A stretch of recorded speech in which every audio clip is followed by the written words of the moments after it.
almost everything that I said was one form of lie or another. And I wasn't really curious about how you could be one, because, well, you could be one, of course. So much of what I was doing was false. See, oh yes, I didn't finish that story. Nietzsche said that you could tell much about a man's character by how much truth he could tolerate, which is very interesting. You know, there's an idea in the great Western tradition that the truth is the way and the path of life, and that no one comes to the Father except through the truth. I believe that to be the case, because I don't think that you can manifest who you are without the truth. And so I think it's literally and metaphorically truth, that the pathway to who you could be if you were completely who you were is through the truth. And I would say, and so the truth does set you free, but the problem is that it destroys everything that isn't worthy in you as it sets you free, and that's a process of burning. It's painful because you cling to what you shouldn't be, partly out of pride and partly out of ignorance and partly out of laziness. And let's say you do believe in God. You say, I believe in God. It's like, okay, well, that's hypothetically pretty impressive, I would say. It's like you believe that there's a divine power that oversees everything, that is fundamentally ethical, that's watching everything you do, and you believe that. And so what effect does that have on your behavior if you believe it? Does that mean that are you all in on your beliefs? Are you sacrificing everything to this transcendent entity that you proclaim belief in? Have you cleansed yourself of all your sin, let's say? Are you making all the sacrifices that you need to make? Like, have you taken the mote out of your eye? No. Or are you in the same situation, let's say, that the Catholic Church seems to be in right now? Just out of curiosity, it's a good time to bring that up, since the Pope seems to be concerned with what's been happening with the Catholic Church, given the endless pedophilic scandals, let's say, which seem rather serious in my estimation, and might have been something that was cleaned up perhaps 100 or 1,000 years ago. And it's being taken seriously perhaps now, and perhaps not, because it's not so easy to determine exactly what it would mean to take that seriously. And you might say, well, are all the people who are committing these heinous actions and then covering them up, if you ask them, well, do you believe in God? What are they going to say? Well, you'd think the answer would be yes, given that they're like priests, and yet, what's the evidence? Well, the evidence isn't exactly so clear that the mere statement, let's say, or the mere acting out of the ritual, let's say, and I'm not trying to denigrate the statement or the ritual, but I'm pointing out that that's no indication of you're right to say that you believe, because you got to, and I think this is why it's bothered me to answer this question. It's like, well, what right do I have to say that, to make that claim? I believe in God. Well, what's the claim? Is that the claim that I'm a good person somehow? Because you'd think that if you believed in God, actually, like seriously, that you'd be a good person, like right now, because, well, for obvious reasons, I would think. And so if that hasn't happened in some sort of miraculous sense, so that you're the best person you could possibly imagine being on an ongoing basis, and then terrified of deviating from that path in a serious manner, then I don't see why you have the right to say that you believe in God. You know, I learned when I was a kid, about 25 or so, a little older than a kid, that almost everything that I said was one form of lie or another. And I wasn't any worse, I would say, than the people that I was associating with, or any better. And the lies were manifold. You know, they were attempts to win arguments for the sake of winning the argument. That might be one. Attempts to indicate my intellectual prowess when there were competitions of that sort. Maybe just the sheer pleasure of engaging in an intellectual argument and winning. my inability to distinguish between ideas that I had read and incorporated because I had read but hadn't realized that I hadn't yet earned the right to use, all of that. And, I had this experience that lasted a long time. Well, I would say it's really never gone away. And I think this was the awakening of my conscience, essentially.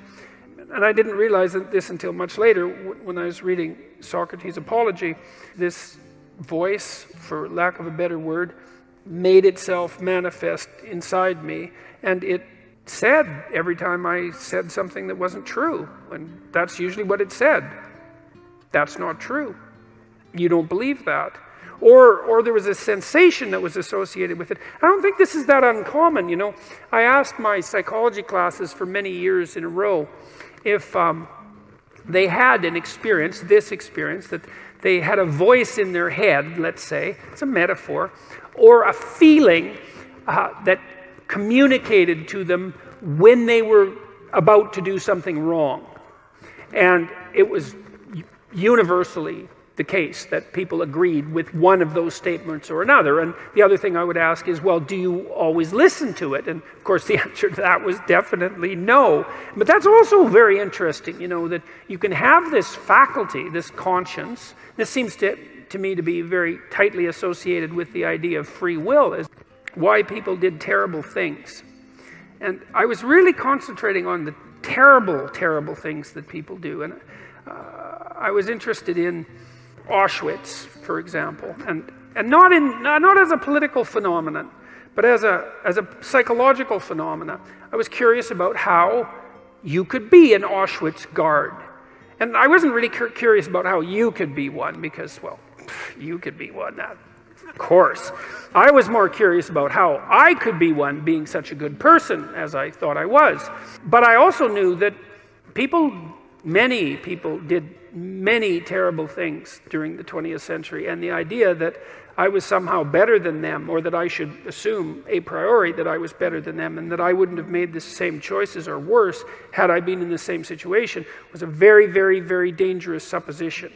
And in fact, a sufficiently dangerous supposition to bring about the very danger that I assumed was worth avoiding. I had this idea, that what had happened, especially in Nazi Germany, but also in the Soviet Union, shouldn't happen again. That what we needed to do, because of what happened in the 20th century, especially because we also managed to create hydrogen bombs, that we had become so technologically powerful that there wasn't time for that anymore, that time for that was over, and that we really needed to understand why it happened, and that perhaps we could go deep enough in that understanding, which is, I think, what happens when you go deep into understanding, so that you could stop it. Because if you understand the problem, maybe you can solve it. At least in part, I came to believe that the problem was, as Solzhenitsyn said, that the problem is that the line between good and evil runs down every human heart. And I was reading Jung at the same time, and he believed that the human soul was a tree whose roots grew all the way to hell. And believed also that in the full investigation of the shadow, which was the dark side of the human psyche, was that it was bottomless, essentially. That it was like an experience of hell. And that also struck me as true. And that the way to stop those sorts of things from happening was to stop yourself from being the sort of person who would do it. Well, whatever we're here for, it isn't the utopia of equal material distribution. We're not looking to be fed and asleep, And I don't know what it is that we're looking for. God only knows. Maybe what we're looking for is to continually keep looking, something like that. I mean, that's the sorts of creatures that we are. But the materialist philosophy is that, well, if you just provided for people economically, problem over. And no, wrong. I mean, most of you are, as given that you're going to be ill in one way or another, and that you're still subject to mortality and all of the terrible natural limitations that human beings are characterized by, you're about as well off as you're going to get.